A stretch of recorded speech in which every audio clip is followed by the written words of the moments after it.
Boa tarde. Estamos aqui novamente no Smart Market Abras 2022 para receber na comunidade jurídico do subtema Regulatório Consumidor o moderador Rogério Levorim, coordenador jurídico da Abras, e a Graziela Monteiro, diretora administrativa, jurídico e gestão do Giga Atacado.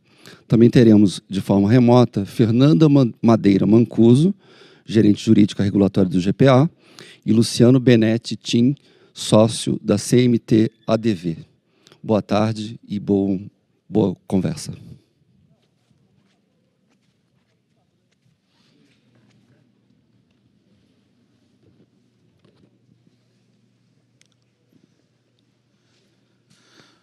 Boa tarde a todos. Boa tarde, Graziela. Boa tarde. Boa tarde ao doutor Tim, doutora Fernanda. É um imenso prazer para nós, da Abras, realização desse evento, do Smart Market, evento esse, evidentemente, que inaugura, né, um painel importante e enriquecedor para o debate de questões, especificamente aqui, jurídicas, relacionadas ao setor supermercadista. E aí, evidentemente, muito nos honra, né, a realização de uma plenária com o tema que talvez os mais caros e importantes do nosso setor, que é o tema consumerista, né, o direito do consumidor, né, o tema regulatório. E temos aqui nossos especialistas, eu gostaria de cada um se apresentasse, né, se desse as suas vindas, começando aqui pela doutora Graziela ao meu lado. Doutora. Olá, boa tarde a todos. É um prazer ter sido convidada aqui para esse evento. Eu estou há 6 anos no varejo. E eu trabalhei no Supermercados Mambo, entrei lá como gerente jurídica e também no Giga Atacado, eram empresas coligadas, e agora eu estou ligada diretamente ao Giga Atacado como diretora administrativa, englobando as áreas de jurídico e gestão. Doutora Fernanda, boa tarde. Nos ouve bem? Boa tarde. Ouço, sim. Boa tarde, Rogério. Boa tarde, Graziela. Boa tarde, doutor Luciano. Eu sou Fernanda Mancuso, estou no Grupo Pão de Açúcar, sou responsável pelo jurídico regulatório há 6 anos, vim da indústria, né, e estou ali na lida diária com nossas questões regulatórias e consumeristas. Prazer. Muito obrigado. Doutor Tim, boa tarde, suas boas-vindas. Boa tarde, um prazer estar aqui. Bom, depende, eu acho que do fuso, né, mas para mim seria já quase boa noite, mas boa tarde a todas as pessoas que nos assistem. Graziela, Levorim, Fernanda, sou um conselheiro externo da Abras e, além disso, sou sócio de Carvalho Machado e Tim, professor da FGV, São Paulo, na matéria de Direito Econômico, Regulação Econômica, tema que nós vamos tratar hoje aqui. Muito obrigado por todos. Enfim, nós, na verdade, separamos aqui 5 desafios, né, que são verdadeiras temaços, né, se permite usar a expressão, os quais, evidentemente, nós vamos aí discorrer. É evidente que temos uma limitação de tempo, né, e procuramos ser bastante concretos, né, para, evidentemente, darmos os encaminhamentos necessários, né. E o primeiro tema que temos aqui é o tema referente à dosimetria. Quando nós falamos da dosimetria da multa, né, é evidente que nós temos aí toda uma legislação, né, do Código de Defesa do Consumidor, uma legislação também regulatória, né, que obriga o cumprimento das normas, das disposições do CDC. E quando da identificação de uma determinada infração, né, de um não cumprimento da norma, há por parte do órgão fiscalizador, né, a imposição da penalidade. E essa penalidade segue alguns critérios, né? Todavia, o que nós estamos percebendo hoje é uma certa falta de razoabilidade ou até proporcionalidade na aplicação dessas multas, né? Muitas dessas multas têm aí como, por exemplo, a base de cálculo, o faturamento não só da empresa, mas, por vezes, do grupo econômico. Então, a gente sempre cita o exemplo, né, da barra de chocolate, né? Você ali tem uma barra de chocolate que talvez não esteja em condições ideais, ou porque foi avariada, enfim, identificada, ela não pode ser comercializada, surge a infração, da infração surge a autuação, da autuação surge a aplicação da penalidade, né? E aí, quando se vai buscar a base disso, né, não é o valor nem da caixa de chocolate, nem do estoque de chocolate. É o valor do faturamento, às vezes, de um grupo econômico. O que se atinge realmente verdadeiras multas milionárias a respeito. Então, eu, abrindo o tema, gostaria de colocar aos colegas, enfim, as suas observações com relação a isso, o que nós poderemos estar fazendo, né, como melhoria, né, para essa situação, né, que muito tem atingido. Além disso, nós temos uma certa dificuldade no âmbito de aplicação das normas, porque muitos estados aplicam os PROCONs, né? Você tem PROCONs municipais, estaduais, você tem até a Secretaria Nacional com, às vezes, critérios diferenciados, né? Então, como melhor resolver isso? Eu vou começar aqui com a doutora Graziela, para iniciar as suas considerações, doutora. Isso leva muito a uma questão de conversar realmente, né, com os PROCONs, porque eu acho que vem toda essa penalização, a gente precisa observar o que foi, o que impactou o consumidor. Né? Se a gente pensar num produto que, eventualmente, ele estava ali, mas ele não causou nenhum problema à saúde, não causou nenhuma lesão ao consumidor, então, como a gente... começar a fazer com que o supermercadista seja realmente ensinado a tratar aquele assunto, a não cometer mais aquela infração, do que simplesmente uma penalização financeira, porque isso acaba impactando demais todos os supermercadistas e não leva efetivamente a uma questão pedagógica que deveria ser essa penalização. Então, acaba virando um comércio, né? uma questão de cada vez mais esses valores altíssimos, sendo que não existe realmente aquela educação. Porque você tem, né, a gente pensa no universo de supermercadistas, né, de grandes redes, mas nós temos redes muito pequenas. Então, essa pessoa realmente ela sabe como ela deve atuar daquela forma. Então, o PROCON simplesmente aplicar uma multa financeiramente alta vai ensinar realmente aquela pessoa a ter uma melhor operação, a atender melhor o seu consumidor. Então, eu acho que tem que se verificar muito a proporcionalidade entre o dano que se foi causado, porque a gente tem casos de má fé, nós temos casos realmente, né, infelizmente, de empresas que podem estar atuando de forma incorreta. Mas nós temos também aquele caso de que a falha não foi de má fé. E aí, como que a gente penalizar essa falha que não foi de má fé, como ser um caráter pedagógico e não simplesmente arrecadatório? Eu acho que isso entra muito numa conversa, realmente, de um estreitamento de laços com os órgãos de penalização e até, como a gente tem feito aqui na Abras, né, junto ao Legislativo, para que se tenha um normativo em relação a isso. Muito bem pontuado, doutora. De fato, né, a gente tem visto realmente uma necessidade de um aprimoramento do sistema, né? O sistema hoje, de fato, tem se revelado, a nosso ver, pouco resolutório para essas questões, né? Fernanda, inclusive, na sua avaliação, né, você acha que o foco deveria estar, de fato, na multa, né? A multa realmente é a penalização, o que vai resolver, né? Haveriam outras formas da gente procurar solucionar essa problemática? Eu concordo 100% com o que a Graziela falou, realmente, né, o cunho acaba sendo totalmente arrecadatório, né, não tem um cunho educativo, e aí isso também, né, essa falta de padronização dessas multas, porque, veja, o bem tutelado é sempre o mesmo, né, então é a saúde do consumidor, é a segurança do consumidor, mas as penas, elas são muito diversas, né, então o município, né, a gente vê muitas vezes uma multa por um motivo X, no Rio de Janeiro a gente paga 15 mil, a gente vai para São Paulo, você paga 150 mil, né, você vai para o Distrito Federal, você paga 40 mil, estou falando, né, por exemplo, o produto vencido, que acaba tendo, né, um risco à saúde do consumidor.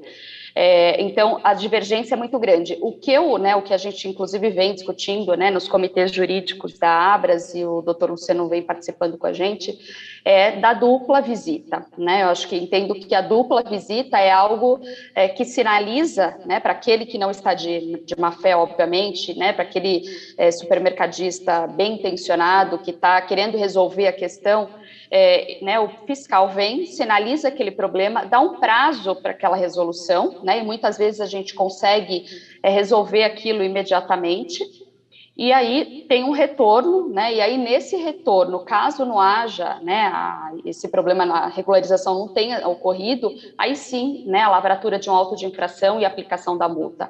Mas eu penso que a dupla visita é algo que, né, na verdade, nos beneficiaria, né, como setor, eu acho que melhoraria essa questão da insegurança jurídica, e para os órgãos também, eu acho que seria uma coisa boa, porque muitas vezes, quando a multa é alta, a judicialização é certa, né? Então, assim, aquele débito vai ser inscrito em dívida ativa, vai virar execução fiscal. Depois da execução fiscal, você tem uma anulatória, então a empresa vai ficar anos e anos discutindo, e aquele valor que já poderia ter sido arrecadado anteriormente, né, pelo órgão, o órgão vai ver isso dali a muitos anos, né, e caso a empresa não consiga a redução, né, daquele valor de multa. Então, aí, né, acho que é algo que a gente já vem, né, nessa linha, é algo que a gente precisa batalhar mesmo, que eu vejo com muitos bons olhos. Legal, legal, importantíssimo, né? E já citando, né, o Dr. Tim, né, que também teve a oportunidade, né, de exercer, né, um importante cargo na Senacom, né, enfim, e tem uma visão, evidentemente, também dos dois lados da questão, né? Dr. Tim, o que podemos fazer para aprimorar o sistema da dosimetria? Eu sei que isso daria uma tese, né, não de alguns minutos, mas de várias horas e dias, talvez, né? Mas, enfim, com o seu poder de síntese, né, o que pode nos brindar aí com o seu conhecimento na área consumerista e a sua renomada experiência? Muito bem. Eu vou falar aqui, então, sobre um olhar, vamos dizer assim, acadêmico, que daí me dá a liberdade de cátedra, né? Não vou falar em razão da minha posição de conselheiro externo, digamos, da Abras, portanto, não represento a Abras no que vou dizer, sim, fruto da minha, de fato, experiência e pensamento. Eu vejo alguns problemas depois de ter tido essa experiência, né, em governo, no Ministério da Justiça, de desenho, né? O desenho do Sistema Nacional de Defesa do Consumidor, ele reproduz em alguma medida o sistema de saúde, mas os médicos, a gente viu na pandemia, eles têm mais uniformidade de pensamento, né, e de ciência, né, baseada em evidências, do que os advogados e advogadas. A Faculdade de Direito ainda tem um currículo muito, muito antigo no Brasil, né, e o pessoal não ensina a fazer conta, não ensina, digamos, a trabalhar com política pública. Então, você criou, na verdade, um sistema muito ramificado, com mais de 900 PROCONs, e com uma visão de que quanto mais PROCON é bom. Isso não é diferente do sistema de saúde, né? Na verdade, na área jurídica, quanto mais segurança jurídica, melhor. E esses 900 PROCONs foram criados, não estou generalizando, estou falando mais macro, né? Foram criados com essa ideia de autonomia, mas a autonomia que os PROCONs acreditam que tem é maior do que deveriam ter. Eu até já escrevi sobre isso, porque você tem uma federação, né? Então a federação implica alguns acordos, enfim, então é muito difícil ter uma coordenação, porque você não tem, enfim, ferramentas de coordenação efetiva, e alguns PROCONs preferem trabalhar por conta própria, né? E aí, muitas vezes, contrária às orientações da própria Senacom, que é o órgão federal. No desenho de uma federação, é a federação que coordena, assim como o SUS, etc. Então, isso é um problema. O segundo problema é que você tem um desenho de incentivos para nomeação desses cargos a partir de uma lógica política. Eu acho até que não é nem tanto arrecadatória, porque o dinheiro não entra, né? Como bem disse aqui a Fernanda, porque gera muito litígio. É um problema de incentivo político, porque é uma boa posição para uma carreira política. Eu não estou criticando, acho que política, onde há ser humano, há política, mas eu prefiro, e toda a teoria regulatória recomenda uma proteção, né? Então, por exemplo, o mandato. Eu defendo que a Senacom, na verdade, o DPDC poderia estar dentro do CAD, que não é infenso a problemas, mas o mandato protege, em alguma medida, da pressão política.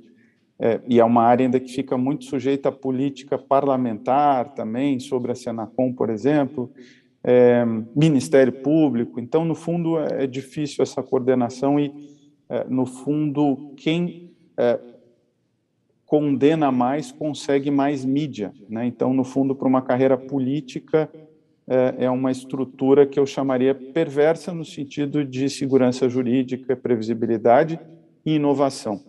Então, eu estou procurando aqui ser muito rápido, mas é por isso que eu acredito, defendo, e na própria UNCTAD é assim, que o direito do consumidor seja tratado como um ramo do direito econômico, que é o que está, inclusive, na Constituição, no artigo 170. E direito econômico, então, tem um lado que é da concorrência, porque proteger consumidor e não defender concorrência não adianta enxugar gelo, você tem que também ter essa proteção dos consumidores. Mas eu dizia até no âmbito do sistema que o CAD defende tanto o consumidor quanto os PROCONs, e o que gerava ali, às vezes, até alguma resistência. Mas claro que sim, quando o CAD combate um cartel, está defendendo o consumidor, e de um ponto de vista macro, né, inclusive.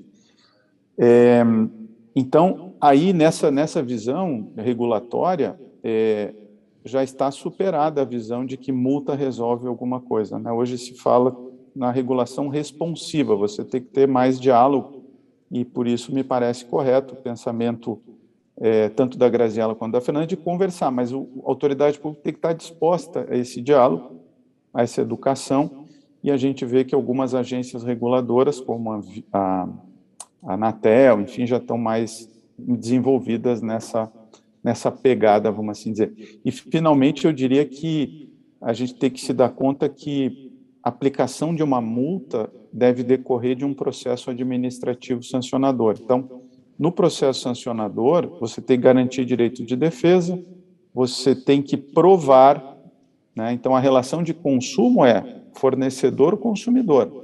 Na relação Estado, PROCON, SENACOM, empresa, a relação é de direito administrativo. Aí vai ter que provar a culpa, e aí tem que ter o que eu chamo de uma coletivização do interesse protegido. Não é porque achou uma manteiga com prazo de validade que isso é um problema a ser tutelado coletivamente. Então, em rápida resumo, eu acredito que são os caminhos que a gente deveria seguir. Temos um terreno aí fértil para prosseguir, né, nas questões. Eu gostei muito da sua colocação com relação à inovação, né? Acho que eles precisamos de inovação. O nosso CDC, né, felizmente aí já aplicado com 30 e poucos anos, né, já trouxe muita evolução para o sistema, mas talvez possamos melhorar, né, o sistema, né? Hoje as empresas já estão mais adaptadas à legislação consumerista, né? O próprio consumidor já está mais educado, né? Acho que podemos subir de patamar, né, para um outro momento que não seja só o apenamento, a multa, porque isso de fato não tem sido resolutório, né? E aí eu já aproveito, né, para perguntar que indicadores vocês entendem que seriam importantes, né, para avaliar, né, o mercado com relação a isso. Evidente que um deles, número de autuações, acho que esse talvez é o indicador de partida, né? Mas vocês veem algum outro indicador que a gente poderia estar trabalhando, enfim, para mensurar melhor essa questão da dosimetria? Eu entendo que, além do número, né, das autuações, nós deveríamos ter uma correlação entre valor de autuação e a penalidade, o que foi apenado.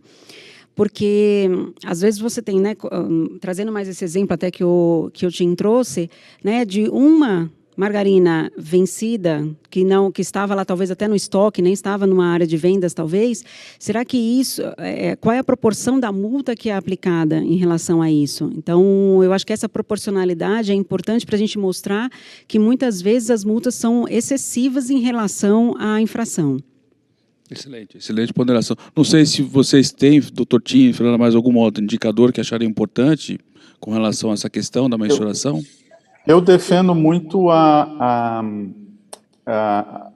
que as empresas têm que resolver os seus problemas, né? Então, isso significa que o saque tem que funcionar, né? Na época que eu estava na Senacom, esse estudo prosseguiu, se fez um estudo empírico, científico, sobre o saque, porque as empresas, aí é um problema de economia comportamental, as empresas acham que o seu saque é maravilhoso, na média, né? E na média não é, esse aqui é o problema. Então, na média, e aí o problema dos juristas, né, não acostumados com dados, é que sempre, quando eu digo isso na média, a pessoa se ofende, não, mas aqui na minha empresa é ótimo. Sim, mas aí eu desvio o padrão, né? Na média, foi feita uma pesquisa de fôlego, sim, empírica, que constatou que os saques não funcionam. Na percepção, e de novo, percepção não significa realidade, a percepção, né? O que forma a coisa, a realidade é a própria percepção, a gente já sabe pelas neurociências, né? na percepção dos reguladores, dos consumidores, não funciona. Então, me parece que uma linha é o decreto do saque. O decreto do saque, por exemplo, os setores, mesmo o setor supermercadista, que não é afetado pelo decreto, porque o decreto é para entidades reguladas, empresas em setores regulados, poderia criar uma autorregulação. Dentro de uma ideia de regulação responsiva, a autorregulação é o primeiro caminho e mais eficiente. Então, por exemplo, a Abras poderia criar os indicadores que estão lá previstos de eficácia do saque, quantos problemas resolve, baseado em causas raiz, enfim. Eu acho que esse é um caminho de autorregulação e que vai ajudar depois no judiciário. Porque aí o problema para as empresas é que depois no judiciário é difícil reverter, talvez com essas teses que eu estou falando aqui sobre sancionador, né, coisas novas, enfim, mas é difícil reverter uma decisão do PROCON porque o judiciário teme intervir no ato administrativo, né? Então, por isso tem que ter essa construção como um ato sancionador e não pura e simplesmente um ato administrativo, mas acho que pode ajudar bastante no judiciário as empresas mostrarem que resolvem seus problemas. E aí eu concordo que um dos critérios, no fundo, deve ser o faturamento, deveria ser o faturamento líquido, né? Porque, no fundo, não faz sentido você pegar e fazer uma punição com base em faturamento bruto. Isso as autoridades, muitas vezes, têm muita dificuldade de entender, porque aí, muitas vezes, essas autoridades na área jurídica não têm formação contábil, né? Então não sabe a diferença de faturamento bruto e líquido. Só que, quando é um setor que tem margem baixa, mata. Se você tem um setor que tem margem de 3% e você multa em cima do faturamento bruto, você mata um estabelecimento se der 3 multas, né? Então, faturamento líquido e, na verdade, o que se defende é com base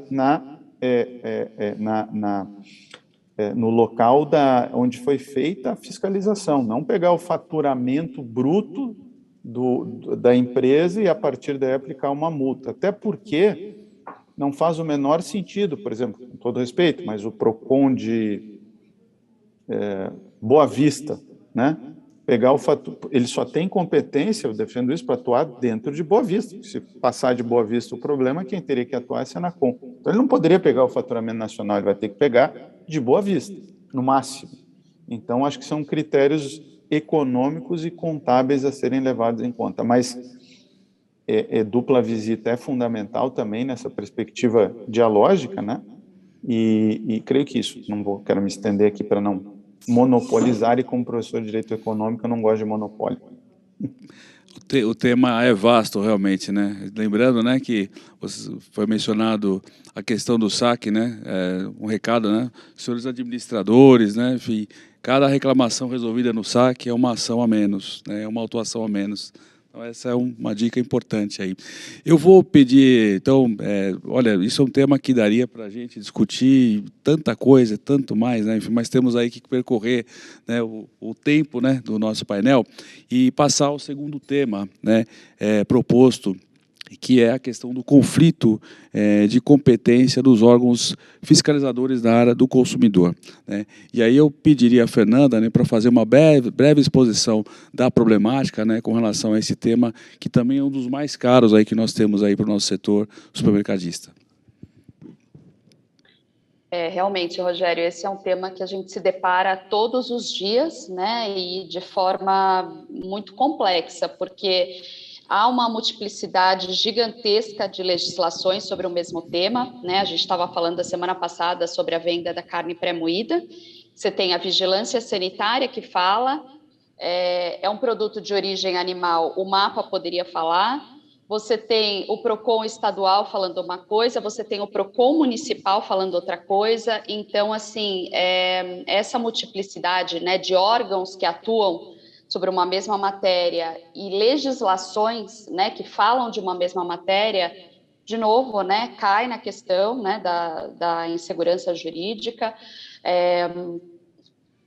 enfim, acaba gerando aí muitas interpretações, muitas vezes, né, não é defendendo o setor, mas muitas vezes o setor acaba ficando sem saber ao certo como cumprir aquilo, né? A gente ontem estava num debate até sobre a lei do saque, né, que existem interpretações que entendem, né, que o setor deveria se adequar, né, à nova lei do saque, outras não.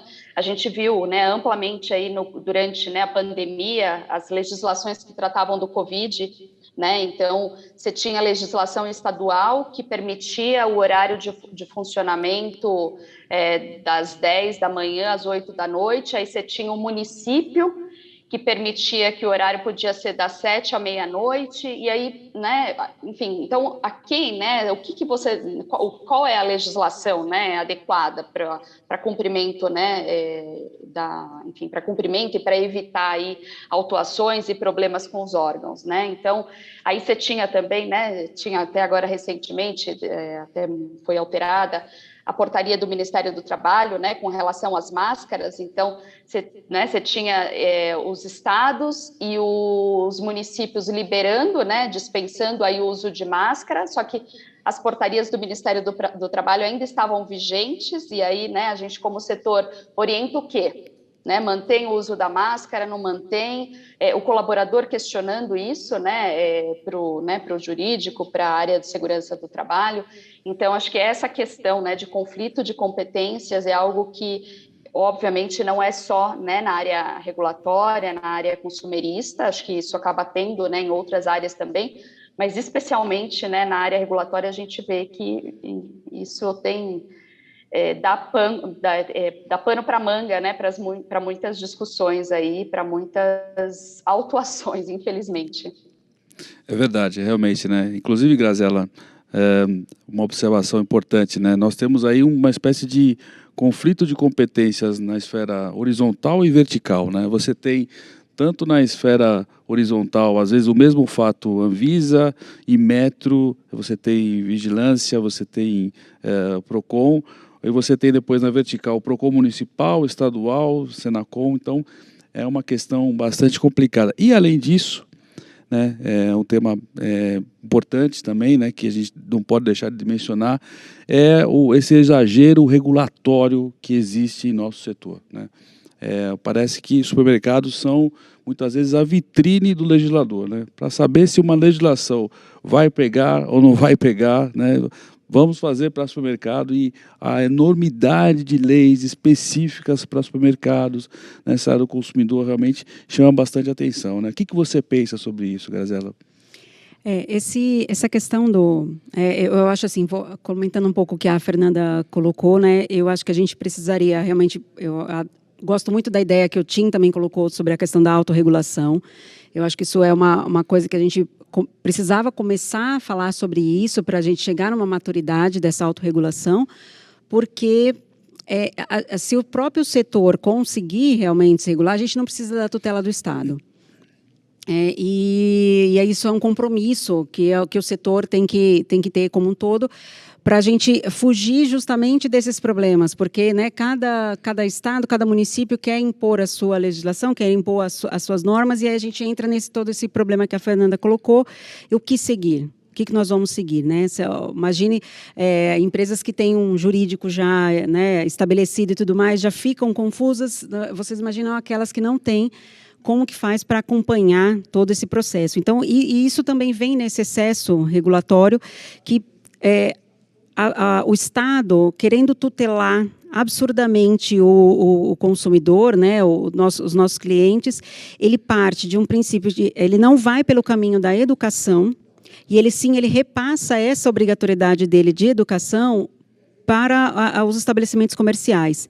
Então, a gente vê muito hoje, tudo aquilo que ele não investiu, talvez em educação, em saúde e tudo mais, esses impactos ele quer passar para o supermercadista. Então, a gente vê um excesso de regulação com cotas, que a gente precisa cumprir em termos de trabalhadores, com atendimento a pessoas com algumas necessidades especiais, só que tudo isso acaba ficando muito... São muitas legislações que você tem que cumprir, então você tem que ter carrinhos especiais, tem que ter, às vezes, né, assim, a gente vê pelas propostas, graças a Deus algumas dessas propostas não viram lei, mas a gente já viu muita coisa, vários tipos de carrinhos de compras diferenciados, ou então... que você precisa ter pessoas para atender, né, para acompanhar os clientes durante as compras, quer dizer, tudo isso gera um encargo muito grande para o estabelecimento, e isso vai acabar gerando, vai impactar, óbvio, que no preço, porque isso tudo tem um custo. E, às vezes, é um custo até de não atender, porque tem coisas que são assim, difíceis de atender.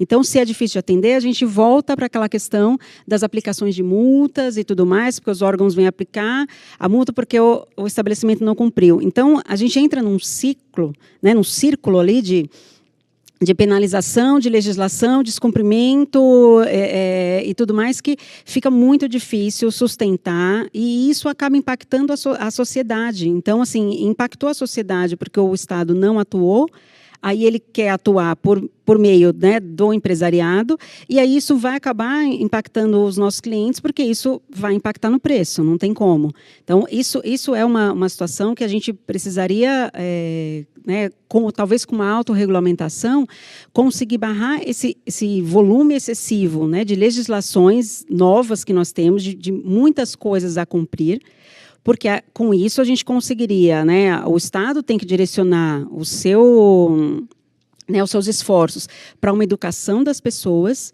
e o próprio sistema, né, o sistema supermercadista se autorregular para cumprir as normas, mas não esse excesso de normas que a gente tem hoje, que é praticamente impossível você cumprir. Então, em algum momento, todos nós vamos estar descumprindo alguma norma, e aí entra nesse ciclo das multas e das penalizações. Se a gente pudesse usar uma expressão, acho que assim, tempestade perfeita, né? Porque você tem o tripé, você tem o órgão, né, falando do primeiro tema, da penalização, né, em níveis desproporcionais e desarrazoados, né? Você tem um conflito de competência, né, o que a gente chama no direito do bis in idem, né? Às vezes dois ou mais multando pelo mesmo fato, né? O que já agrava também a questão da autuação. E aí, este excesso regulatório que o setor enfrenta, né, diariamente, a gente, enfim, sabe, né, como os legisladores são criativos, né, com relação ao nosso setor, né. E aí eu passo esse pequeno probleminha, né, para o nosso doutor Tim, para que ele possa nos iluminar aí. Doutor Tim, como é que saímos desse cenário? Ou tem alguma saída, alguma solução? Acredito que a solução seja longa e com muito embate, quer dizer, porque o que acontece, né, a meu juízo, e concordo com o que foi dito tanto pela Fernanda quanto pela Graziela. Nós temos uma questão de política que faz com que, no fundo, quando a gente, trazendo aqui para o meu assado, né, seja mais uma vez um problema aí de direito econômico e, sobretudo, direito à economia, né? A gente precisa ensinar economia para reguladores, magistrados e, sobretudo, congressistas, porque a economia nos dá justamente a conta. Quer dizer, você mexe numa coisa, vai afetar em preço, evidente, né? O Brasil, por sorte nossa, está na Constituição que a gente é uma economia de mercado, portanto, a referência que existe de tomada de decisão de investimento e consumo é preço, né? Aliás, absurdas essas intervenções em preço que alguns PROCONs estão fazendo, isso é absolutamente inconstitucional, mas, enfim, já houve até posicionamentos do Supremo sobre isso, mas isso é outro assunto. Mas, então, quanto mais regulação você cria, você vai afetar preço. Um exemplo simples, na Europa, onde eu estou aqui, o consumidor pode se arrepender se faz compras online em 15 dias. Ele tem 15 dias para se arrepender. Que bom para o consumidor. Nos Estados Unidos não tem isso. Onde que o produto é mais barato? Óbvio que é nos Estados Unidos. E aí quem é penalizado? Os consumidores mais pobres. Então, assim, a gente precisa fazer conta, né? E essa conta existe, né? E ela é oferecida pela economia, que não é nada complexa, né? É que, de uma maneira geral, nós no direito queremos viver como se não houvesse consequências, mas tem, né? Por sorte, agora tem leis que nos ajudam a trazer esse argumento econômico consequencialista para os casos, né? E essa lei, a LINDIP, né? A Lei de Introdução às Normas de Direito Brasileiro, que claramente dizem que, no artigo 20, o regulador e o juíza devem considerar os efeitos das suas decisões. Então, cabe ao setor, por exemplo, fazer esse argumento nos casos, o que vai implicar, então, talvez, que o jurídico participe com o escritório para levar esse argumento, porque não adianta culpar o juiz que não decide se as consequências não são apresentadas.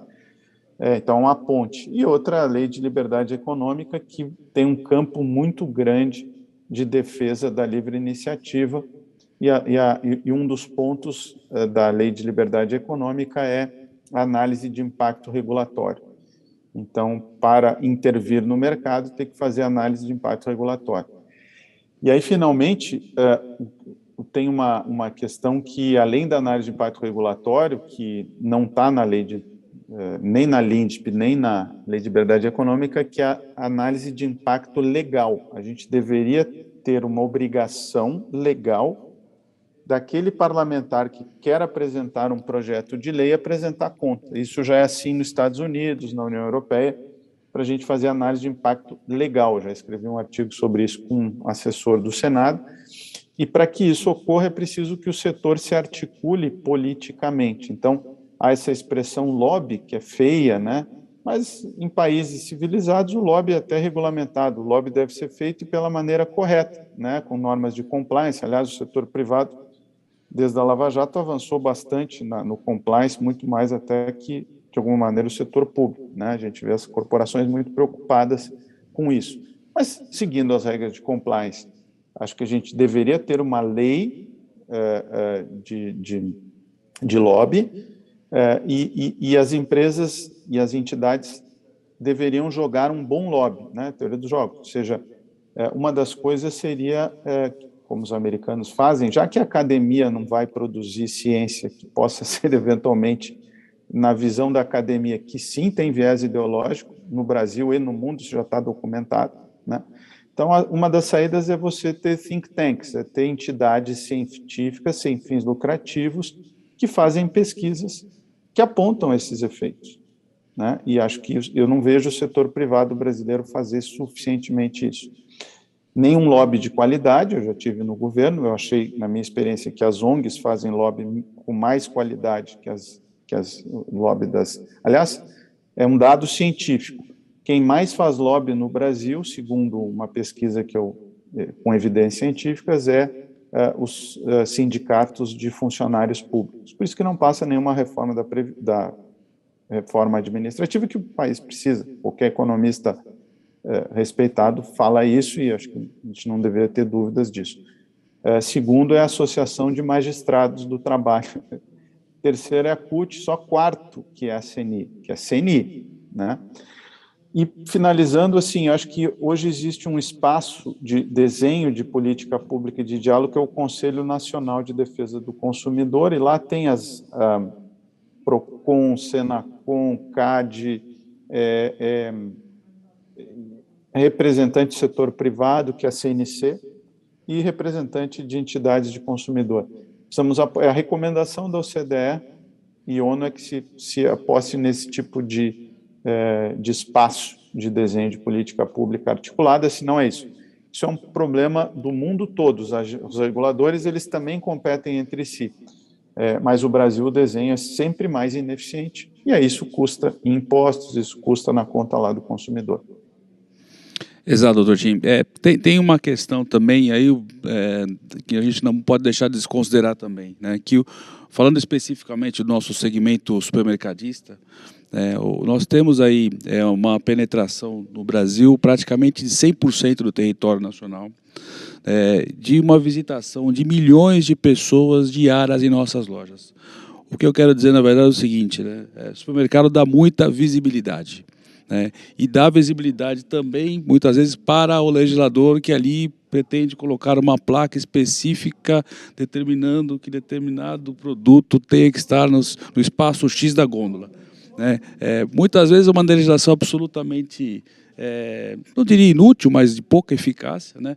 Mas dá ibope, às vezes, né? Isso pode também nos prejudicar no aspecto de realmente fazer um trabalho importante, né? Para aquilo que o consumidor efetivamente necessita, né? Para uma melhoria da qualidade dessa relação e para uma evolução disso, né? E aí, doutor Tinho, o senhor mencionou a respeito da questão da liberdade econômica, né? Como é que os órgãos consumeristas, né, estão, enfim, com a vigência da lei? Como é que está a aplicabilidade dessa lei tão importante, né? Eu diria o seguinte, muito cuidado com as narrativas, né? Porque eu acompanhei a concepção da medida provisória, que depois virou lei.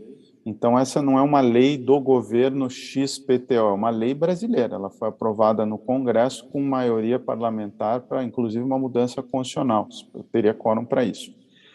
Eu comecei a ouvir aqui a colar, e de novo, né? Tem, sim, viés ideológico, sobretudo nessa área regulatória, no Brasil. Essa lei é desnecessária, essa lei não vai pegar, e aí isso imediatamente me levou ao túnel do tempo, porque eu estudei o direito do consumidor com a professora Cláudia Lima Marques na década de 90. E o meu padrasto, embora não atuante, ele é professor de filosofia, ele também tinha formação jurídica. Eu voltava lá entusiasmado das aulas, e dizia, poxa, sabia que agora existe responsabilidade objetiva? Ele, isso nunca vai dar certo, isso não vai pegar, Luciano. Sabia que um juiz pode anular uma cláusula do contrato se ela for abusiva? Você imagina, pacta sunt servanda. Bom, ninguém tem dúvida que o Código de Defesa do Consumidor, depois de 10 anos, porque você tem um prazo médio de maturação, nas minhas pesquisas isso demora em média 10 anos, né? Ele perfeitamente utilizável. A Lei de Liberdade Econômica também, se as empresas se organizarem, porque o que aconteceu foi isso, teve muita litigância em cima do Código de Defesa do Consumidor, muitos cursos, matérias na faculdade, isso fez com que caía no concurso, né? Essa matéria tem assim, então o que eu vejo 10 anos, e aí, assim, abrimos uma área no escritório só para isso, porque eu vejo 10 anos de luta, porque e que envolve uma luta política ali, com o regulador e também judicial. Aí não há o que fazer. Inclusive em tutela coletiva, que eu acho que as empresas usam, inclusive a Abras, acredito eu, posso usar mais, né, para defender livre mercado. Eu até já provoquei algumas vezes o Ministério Público, que diz que defende consumidor. Eu disse, mas quando é que vocês vão defender concorrência que defende consumidor? Se vocês matarem a concorrência, vocês vão matar os consumidores, né? Metaforicamente falando, porque hoje a gente tem que deixar tudo muito claro, né? Então, eu vejo muito espaço, há um levantamento empírico que dá conta de que há mais de 100 acórdãos do TJ de São Paulo que, em plena pandemia, aplicou a Lei de Liberdade Econômica. A gente não se dá conta, mas não houve uma pandemia de interferência nos contratos pelo judiciário dessa vez. Uma das hipóteses de pesquisa é a própria Lei de Liberdade Econômica, certo? Então, que não se aplica a tudo, mas há essa lembrança de que nós temos um direito fundamental à livre iniciativa, que é tão importante quanto a defesa do consumidor. Todo mundo tem direito de entrar e sair do mercado quando bem entender, e esse direito deve ser garantido pelos órgãos de Estado, inclusive pelos órgãos de defesa do consumidor, porque, sob o argumento de defender o consumidor, pode prejudicar os consumidores. Pensem, se há uma dificuldade para startups ingressarem no mercado, uma das formas de concorrência com bancos são fintechs. Mas se você começa a multar e dificultar a inovação, você impede, né? Você dificulta a concorrência, isso sai mais caro para o consumidor no final do dia.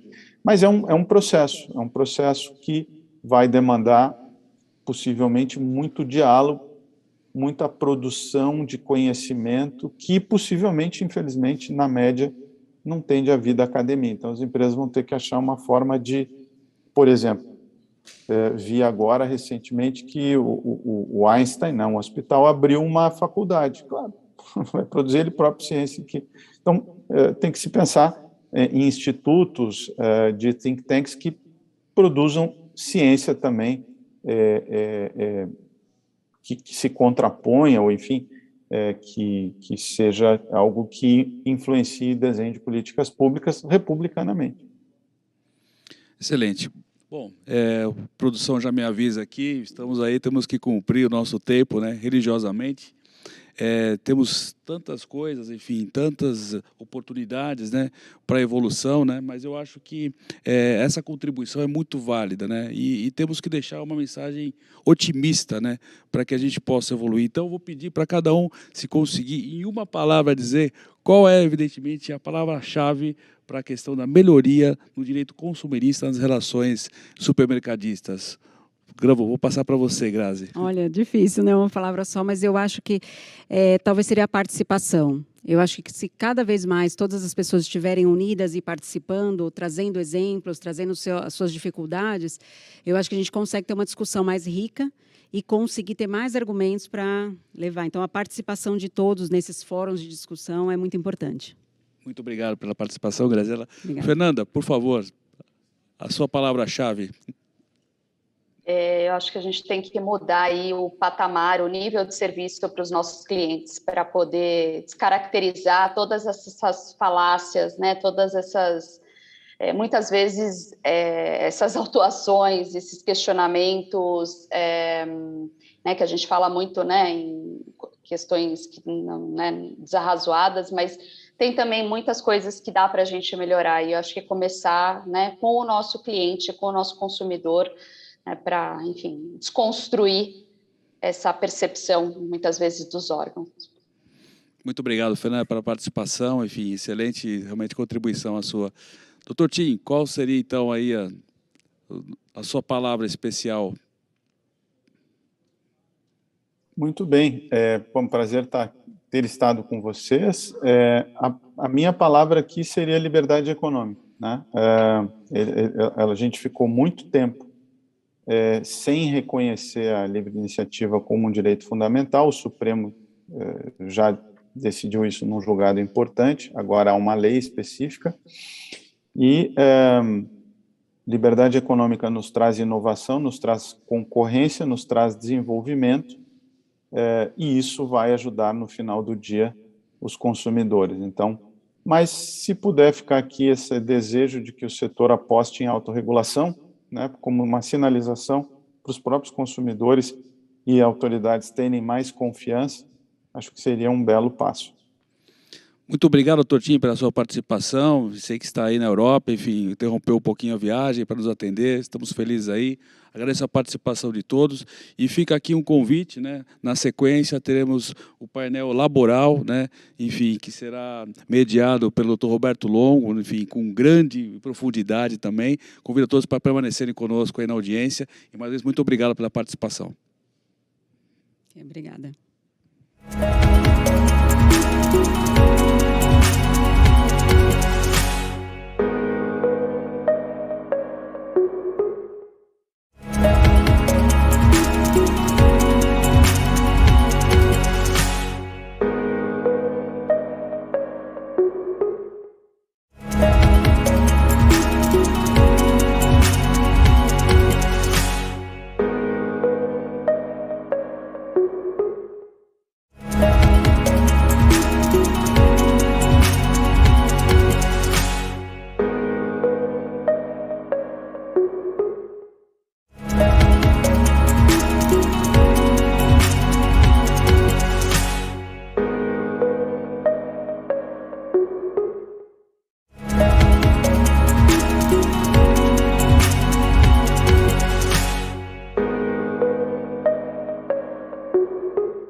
Boa tarde. Continuamos aqui no Smart Market Abras 2022, na comunidade jurídica. No subtema agora será laboral trabalhista. O moderador é Roberto Longo Pinho Moreno, vice-presidente da Abras e diretor executivo do Sonda Abras. Também teremos a participação do Rogério Levorim, coordenador jurídico da Abras, e, em forma remota, Cleidmar Jovencio, gerente de assuntos legais do Seconsud, e Regina Almeida Queiroz, assessora jurídica do ACATS. Boa tarde e boa conversa. Boa tarde a todos. Boa tarde. Boa tarde. Muita alegria que estamos todos juntos aqui, mais uma vez, para conversar um pouquinho com você que está nos vendo pelo vídeo, remotamente, e conversarmos um pouquinho sobre o laboral. Existem muitas dúvidas, mas a quantidade de itens que nós temos aqui sobre esse segmento é muito grande. Inúmeros são os desafios enfrentados pelos supermercadistas de suas atividades, em razão de construir um dos setores mais regulados diuturnamente. Os supermercados buscam estar sempre em conformidade com toda a extensa legislação a que nós estamos submetidos. Nesse sentido, considerando o pequeno tempo que nós temos para bater um papo com vocês que estão nos vendo, procuremos elencar para uma pequena reflexão, né? Apenas alguns desses desafios comuns do setor, enfrentados nas inúmeras regiões desse Brasil continental que nós temos. E, desde já, antecipo que a Abras tem um comitê jurídico laboral, onde nós temos frequentes reuniões, onde nós procuramos discutir e ir atrás dos principais temas. Primeiramente, eu gostaria de passar a palavra para a doutora Regina, né, para falar de forma resumida esse problema que nós temos aqui no dia a dia da volta das grávidas ao nosso trabalho. Doutora Regina, muito obrigado por ter aceito o convite. Fico muito feliz, né? Principalmente que você é uma fera, né, no que diz respeito à área trabalhista, né? E eu gostaria que você conversasse um pouquinho para a gente, segundo isso daí, nós temos muitas dificuldades enfrentando, né, no nosso dia a dia. Então, eu queria que você falasse um pouquinho, porque para nós mercadistas que estamos do lado de cada mesa, e com a legislação obrigando que a empregada grávida tenha sido afastada do dia a dia do trabalho, e o ônus muito grande que dá para nós supermercadistas, e as legislações que às vezes trazem alguma confusão, eu queria começar contigo te provocando um pouquinho sobre esse tema. Muito obrigado pela presença, doutora Regina. Muito obrigada, uma boa tarde a todos. É um prazer enorme estarmos aqui e dizer, doutor Roberto, que, na verdade, nós somos apaixonadas pelo aquilo que fazemos. Então, é uma oportunidade da gente dividir um pouquinho a experiência que temos no dia a dia. E com relação à questão da portaria 913/2022, que foi editada agora no dia 22/4, ela traz, de certa forma, uma grande novidade para nós, ou então, não uma grande novidade, mas um pouco mais de segurança jurídica no que se refere ao retorno das trabalhadoras gestantes ao trabalho presencial. Nós tínhamos anteriormente uma legislação que impedia o trabalho presencial, depois tivemos a alteração dessa legislação, através da Lei 14.311, que, dentre as possibilidades do retorno da mulher trabalhadora gestante, ela poderia voltar desde que tivesse um esquema vacinal completo, e isso trazia para nós uma dificuldade de entender o que seria um esquema vacinal completo, mas também ela previu que seria possível o retorno presencial do trabalho delas após o encerramento do estado de emergência de saúde pública de importância nacional decorrente do coronavírus. E essa portaria, editada agora no dia 22 de abril, traz exatamente a disposição sobre o encerramento da emergência em saúde de importância nacional em decorrência da infecção do coronavírus. Então, isso para nós traz um pouco mais de tranquilidade em saber que, após a vigência dessa portaria, que só vai acontecer 30 dias após a sua publicação, e eu tenho que destacar que a publicação se deu em 10 de março de 2022, nós temos que verificar que somente após 30 dias é que ela, na realidade, vai entrar em vigência, ok? Então, eu pediria que houvesse a observação quanto a essa questão. E, desculpa, a publicação se deu em 22/4/2022, retificando. E ela vai entrar em vigor, conforme seu artigo 4º, 30 dias após a sua publicação. Então, com isso, eu entendo que traz para nós um pouco mais de tranquilidade sobre esse tema. Mas eu gostaria também de provocar a doutora Cleidmar aí, se é esse mesmo entendimento sobre esse tema. Doutora Cleide, boa tarde eu queria a todos. agradecer também a sua presença, tá? É muito legal estar contigo, e principalmente que você trabalha em supermercado, no chão de loja, que você conhece o chão de loja. Então, eu queria que você falasse um pouquinho desta dificuldade que vocês têm no dia a dia. Obrigada, doutor Roberto. É um prazer estar aqui, imensamente, conversando um pouquinho com vocês e trocando um pouco das experiências que a gente vivencia no dia a dia das empresas, né? Sobre esse tema, efetivamente, que a doutora Regina trouxe para a gente, de fato, a portaria nos traz aí uma certa tranquilidade em relação às empresas. Mas a gente sabe que essa questão da pandemia é muito séria. Então, até que essa questão da pandemia esteja estabilizada, uma das boas práticas que a gente recomenda em adotar nas empresas é manter o controle e acompanhamento dessas gestantes no piso de loja. Então, nossa orientação interna seria, inclusive, alinhar com as áreas de segurança e medicina do trabalho para que se faça um controle dessas gestantes, acompanhando o esquema vacinal dessas gestantes e, se for o caso, daquelas que manterem a opção de não se vacinarem, manter aí o termo de responsabilidade arquivado no seu dossiê. Isso apenas para uma tranquilidade nossa e também da própria colaboradora. Agora eu vou provocar o meu colega aqui, o coordenador jurídico da Abras, que peguei ele pela orelha para trazer para bater um papo conosco também, porque ele é o termômetro das pessoas que ligam para a Abras pedindo informações. Doutor Rogério, muito obrigado e desculpa o convite assim de última hora. Imagina, doutor Roberto, sempre é um prazer, né? Enfim, é uma honra estar aqui, evidentemente que com celebridades aí do nosso jurídico laboral, enfim, poder dar a nossa contribuição, é um grande prazer estar aqui.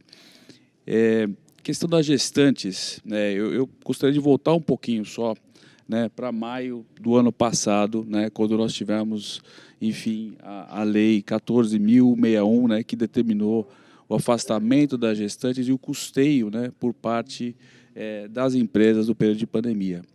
E esse talvez seja um dos exemplos, né, quando o poder público intercede diretamente na atividade privada, né, sem evidentemente saber das consequências que isso pode acarretar, né? E aí, falando da dor de dono, né, não foram poucos os pequenos estabelecimentos ali que quase familiares, né, com 2 ou 3 funcionários, que se viram obrigados a afastar a gestante, né, a colaboradora, perder às vezes 20%, 30% da sua mão de obra, ter que continuar a arcar com o seu salário, com a sua remuneração, né, num período de pandemia, num período em que as lojas tinham que estar atendendo a legislação, né. Então, eu preciso fazer esse registro também, né, porque foi um momento muito difícil, né, e aí também enaltecer o trabalho do Comitê Laboral da Abras, aqui representado pela doutora Cleide, pela doutora Regina, pelos demais colegas, né, que conseguiu efetivamente produzir, né, o conteúdo suficiente para a aprovação, primeiro, né, da legislação que já permitiu, né, a presença das gestantes vacinadas, né, agora, conforme publicado no mês de fevereiro, o que já foi, né, uma grande iniciativa. E, evidentemente, que nesse cenário nós não queremos, de forma alguma, esquecer, né, que existe sim a saúde da mulher, né, mas não podemos também deixar de consignar, né, que a mulher não pode ser discriminada no seu trabalho, na sua execução, né, e existem milhares de formas, né, de proteção que você pode executar com segurança do trabalho para que ela pudesse voltar às suas atividades. Então, foi um momento ali, realmente, eu acho que exigiu bastante do nosso segmento e a iniciativa para que a gente conseguisse mudar esse cenário. Agora, evidentemente, com o término do período da pandemia, né, que sustentava todo o decreto 14.661, e evidentemente que entendemos que a norma evidente cai, né, ela perde a sua base, né, que dava a sustentação, né, mas deve sim, e aí com responsabilidade, né, vamos ser claros, a pandemia ainda não acabou, né?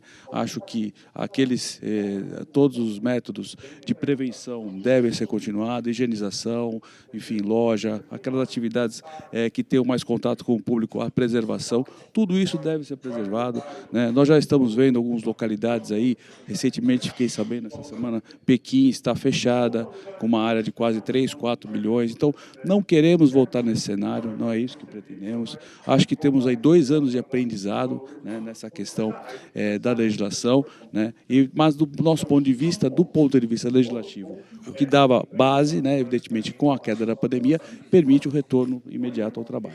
Agora eu vou dar uma dica para vocês, tá? Eu sou diretor de uma grande rede, que é o Som dos Supermercados, e o que nós fizemos lá? Nós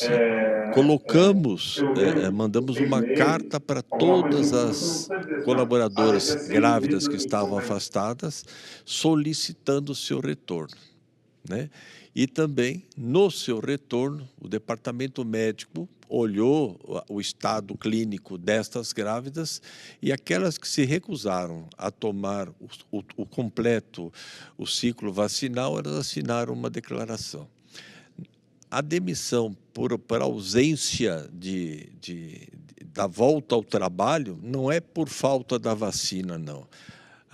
É exatamente por abandono do trabalho. Então, vocês tomem um certo cuidado, né, que vocês que estão nos ouvindo, desta cartinha do pedido do retorno ao trabalho, porque elas têm que ser comunicadas para que isso tenha segurança no dia a dia. Vocês querem falar mais uma coisa? Eu posso ir para outro item que é extremamente polêmico. Então, vamos lá. Agora nós vamos para o segundo item agora, tá? Nós temos uma dificuldade muito grande nas negociações coletivas do trabalho, tá? Eu queria exemplificar uma série, existe uma série delas em toda e qualquer negociação. Então, eu queria saber da doutora Regina se ela podia falar um pouquinho com relação a isso, as nossas dores, né? Os principais desafios que nós temos para poder passar por isso daqui, que logo em seguida vou passar para a doutora Cleide. Então, eu acho que esse tema é um tema muito sensível para todos nós, né? Porque quem milita na negociação coletiva no dia a dia, ou mesmo na dificuldade de enfrentar, como você falou no início, doutor Roberto, as inúmeras fiscalizações que o setor está sujeito, e entre elas esta, com relação ao cumprimento de normas trabalhistas, como é difícil, às vezes, a gente conseguir colocar dentro do escopo da negociação coletiva, às vezes, congregar interesses de tantos setores diferentes, né? Então, quando, especialmente, a gente está num ambiente em que uma entidade sindical é eclética e ela, de fato, ela busca com maestria o cumprimento, o atendimento às necessidades dos vários setores, não é incomum que a gente não consiga ter uma harmonia entre todos esses setores, porque alguns deles têm especificidades muito grandes, como é o caso do nosso setor, né? Então, é difícil a gente imaginar que dentro de um único instrumento coletivo a gente consiga agradar, e aí eu vou brincar agora, a gregos e troianos, né? Então, é difícil a gente conseguir ter com harmonia uma negociação que seja eficaz, que seja benéfica. E ela, quando diz que ela é benéfica, uma negociação, o princípio da negociação, ela tem que ser benéfica para os dois lados, para que você tenha eficácia na aplicação dessa norma e que você tenha uma produtividade, sem que você desencadeie o desânimo, a falta de interesses. Então, se isso é constatado, é real, o que viria, o que seria interessante que nós tivéssemos? Qual seria o melhor dos cenários para nós? Que nós tivéssemos uma atividade, uma entidade que pudesse ser representativa de uma categoria, a exemplo do que é o nosso, de um comércio varejista de produtos em supermercados. Então, eu acho que esse talvez seja um dos caminhos que nós deveríamos buscar, agradecidos por todas as outras entidades que têm nos abrigado, albergados, atendidos, mas chega num determinado momento que é necessário especificidade dessa categoria. E, nesse sentido, eu acho que nós teríamos que buscar esse objetivo para ser alcançado. A possibilidade de exercer uma representatividade resultaria numa negociação coletiva mais justa, porque alcançaríamos especificamente uma categoria que poderia estabelecer condições melhores, inclusive, para os seus funcionários.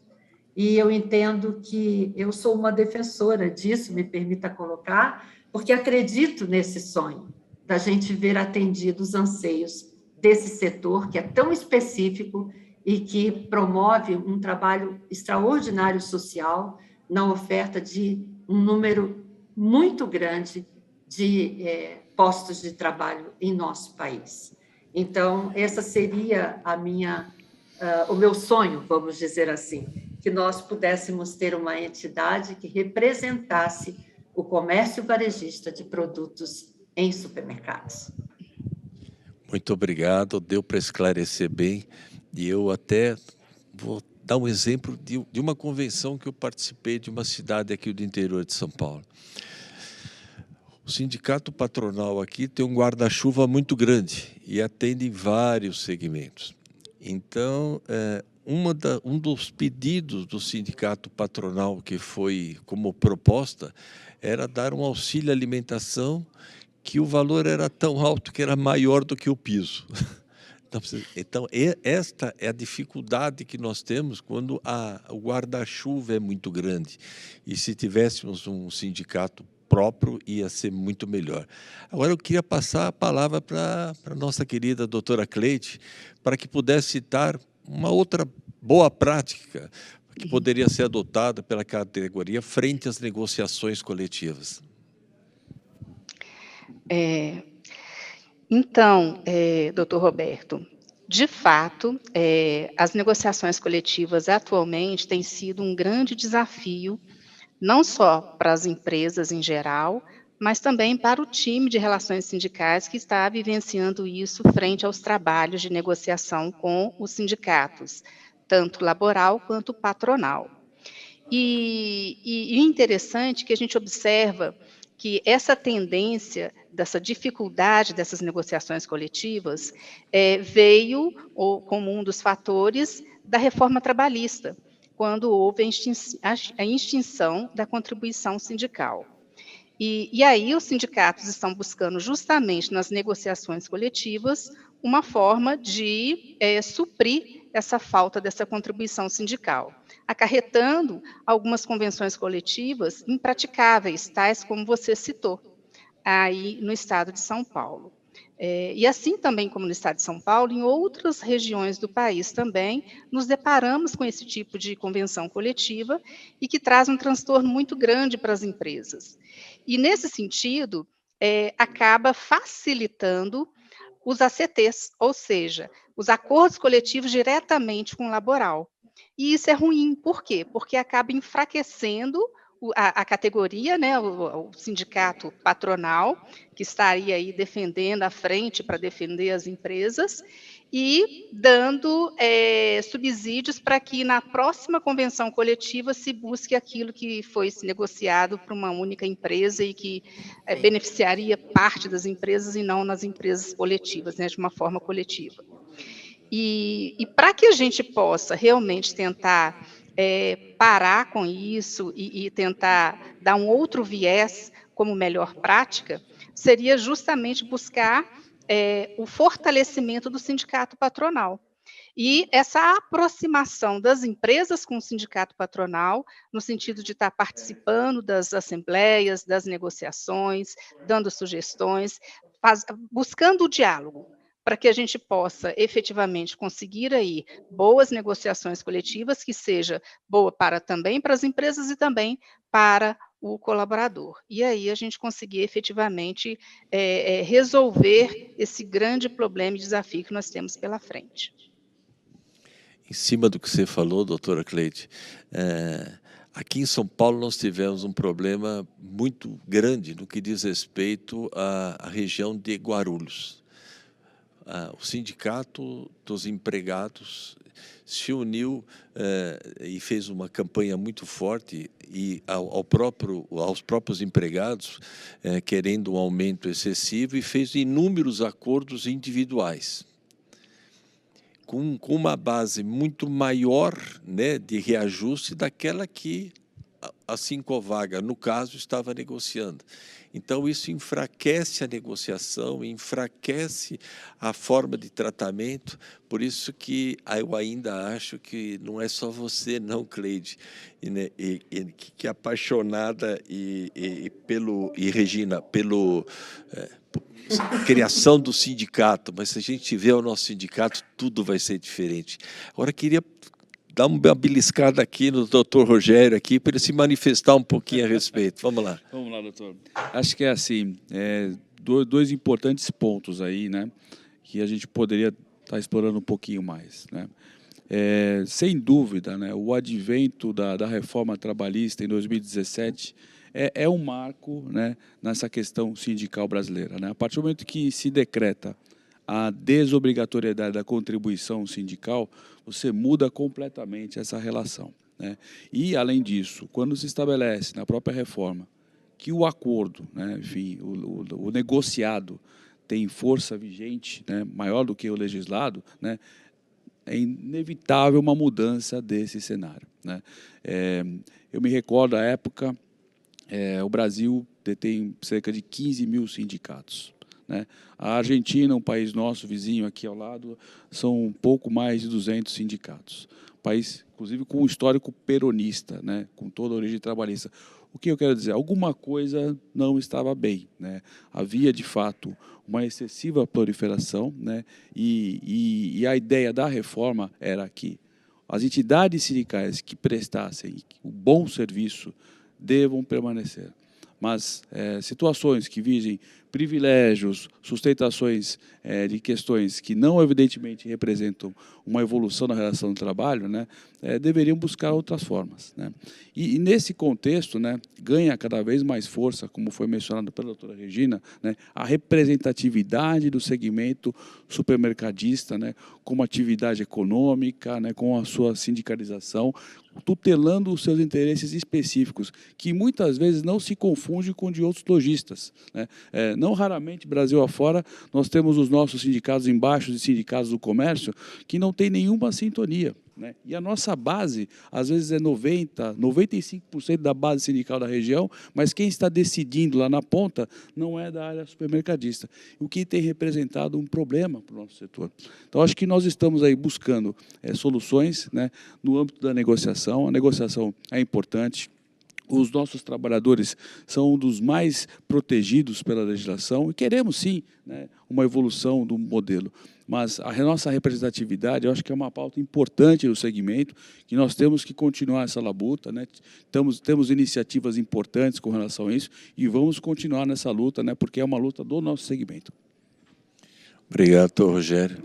Mas o ponto principal que eu faço questão de reforçar e falar para todos vocês que estão nos acompanhando. A necessidade da maior participação, do maior número de empresas nas assembleias convocadas pelos sindicatos patronais, principalmente para aprovar pautas que são favoráveis para nós, supermercadistas. Eu já cheguei em assembleia que tinham 3 supermercadistas, então fica muito difícil a gente poder negociar e votar com um número muito pequeno. Então, a participação é essencial para que a gente possa contribuir para a elaboração de pauta patronal de interesse do nosso setor, do nosso segmento. Então, é o primeiro puxão de orelha que eu vou dar para vocês, Roberto, supermercadistas. Permite uma breve intervenção? A questão clássica da necessidade do comparecimento pessoal do colaborador, do sindicato, na sede, para não ter a cobrança da contribuição. Isso constou de cláusula. Eu vi a sua luta, né, com relação a isso. Quanto que isso onera o setor, né, uma situação, né?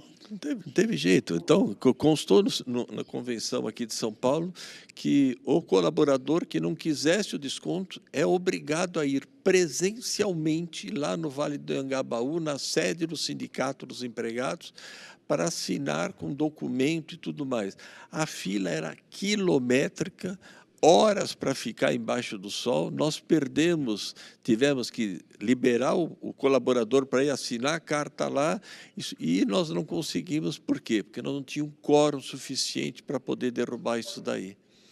Então, você que é supermercadista, está nos vendo, acompanhe mais, acompanhe de perto, dê procuração para alguém da sua empresa, para que você tenha efetivamente uma defesa e que a convenção seja muito boa para vocês e também para o empregado, que o que é bom para a gente tem que ser bom para o empregado também, porque ele é o nosso colaborador, ele é a principal pessoa, ele é a nossa principal fonte de renda. Se ele estiver bem, certamente ele vai contaminar o nosso consumidor e o consumidor vai voltar no dia a dia. Se ele estiver com cara feia, a dificuldade é outra, tá? Agora eu vou passar para o terceiro item, né? Uma pergunta para a doutora Regina. Acerca desse último item que eu queria falar com vocês, a respeito do trabalho em dias de feriado, como as empresas podem enfrentar esse desafio tão importante para a nossa categoria de supermercadista? Bem, esse é um tema também de muita discussão e durante muitos anos que a gente vem enfrentando, porque há uma resistência muito grande que a gente, como uma atividade essencial que somos, pudéssemos estar trabalhando sem a necessidade, sem a obrigatoriedade de constar uma autorização em convenção coletiva de trabalho. Esse é um tema que tenho certeza que a doutora Cleide também enfrenta no dia a dia, porque essa questão realmente exige de nós muita habilidade nas negociações, porque nós defendemos e temos defendido há anos essa autorização já prevista em legislação desde 1949. Tínhamos um decreto regulamentador, o 27.048, depois também de 49. Tínhamos um outro decreto de 2017, o 9.127, que dava um pouco mais de clareza a essa possibilidade nossa. Mas eu entendo que, inobstante, respeito à opinião dos senhores, mas inobstante a edição do decreto 10.854 de 2021, que revogou esses 2 decretos que eu mencionei, em nenhum momento foi revogada a Lei 605. E mais, há uma questão que a gente tem que levar em consideração e observar com bastante cautela, é que esse mesmo decreto que revoga esses dois outros decretos acima, já citados anteriormente, ele repete a autorização, a permissão de funcionamento em dias de domingos e feriados. E, além disso, como se não fosse isso já suficiente, nós temos a Lei 11.603, que não alcança os supermercados ou as atividades específicas. E ela se refere a uma obrigatoriedade em convenção dessa autorização somente para o comércio em geral, que não é o nosso caso.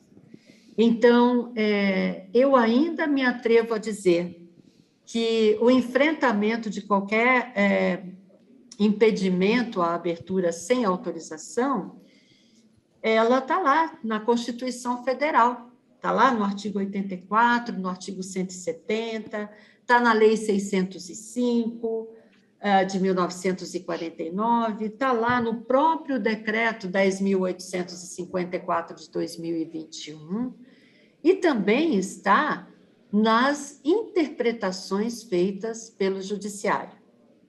E, não obstante a recente decisão proferida pelo TST, eu entendo que a corrente majoritária ainda é no sentido de que os supermercados não estão impedidos de funcionar em domingos e feriados, caso não tenha essa autorização em convenção coletiva de trabalho.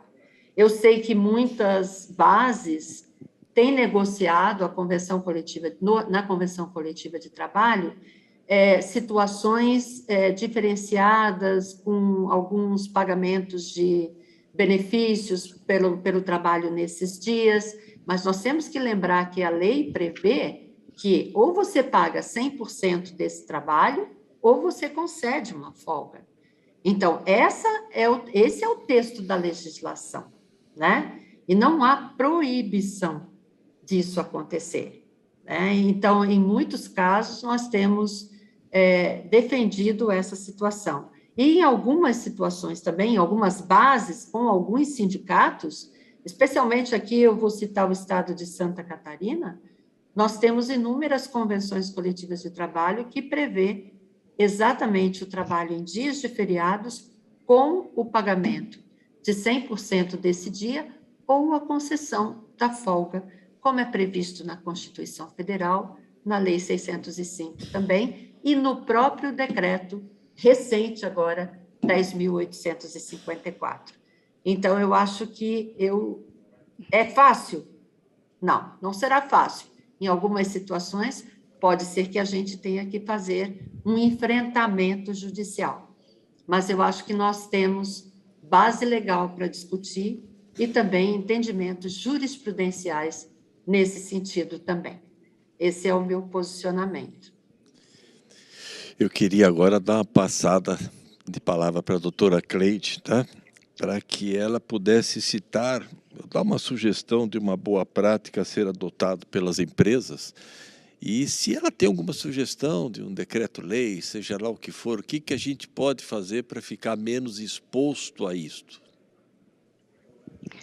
Bom, então, eu corroboro plenamente com o entendimento da doutora Regina. Entretanto, a gente ainda não tem a sonhada segurança jurídica para afirmar que a empresa mercadista poderia trabalhar em dias de feriado. Neste sentido, é que algumas empresas têm buscado ainda a negociação coletiva, visando constar em convenção coletiva autorização expressa para fins de funcionamento em dias de feriado. E só que a gente esbarra numa situação muito grande que alguns sindicatos acabam dificultando as negociações coletivas, visando obter ganhos maiores em relação a esse tipo de cláusula. tá?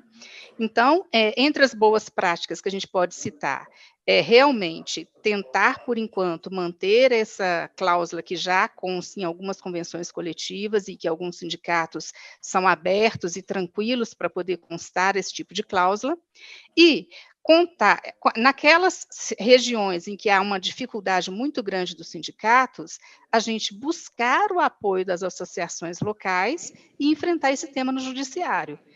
Não podemos deixar de valer o direito que a empresa tem e que a categoria tem. Então, é uma luta que nós temos aí pela frente, mas eu tenho certeza, assim como Regina, que essa vitória é certa. Pode ser que demore um pouco mais do que previsto, mas eu tenho certeza de que em breve teremos aí bons resultados e a tal sonhada segurança jurídica. Muito obrigado, mas é um medo aí também que nós, empresários, nós, advogados, com um discurso que um dos candidatos que vai simplesmente passar uma régua na reclamação, na reforma da reclamação trabalhista, nos preocupa muito, tá? Agora eu vou passar a palavra para o doutor Rogério, para ele se manifestar sobre o tema também. Claro, doutor, obrigado. Olha, nós tivemos aí a edição no final do ano passado, né, do decreto 10.854, como foi mencionado pela doutora Regina, né, que atribui ao Ministério do Trabalho e Previdência a competência para regulamentar o repouso semanal, enfim, e no que tange especificamente a questão dessa folga. E, por outro lado, tivemos também a portaria 671, né, que estabeleceu, né, através do Ministério, através de portaria, a possibilidade, né, enfim, da autorização permanente, né, do trabalho nesses dias de feriados, né. É evidente que nós sabemos da situação, né, do ponto de vista legislativo, né, há um novo cenário, acho que isso ainda tem que percorrer, porque os decretos pelo judiciário, talvez com a consolidação, mas pode ser um cenário, né, que traga um novo ensejo, né, quanto em relação à questão do trabalho ao domingo.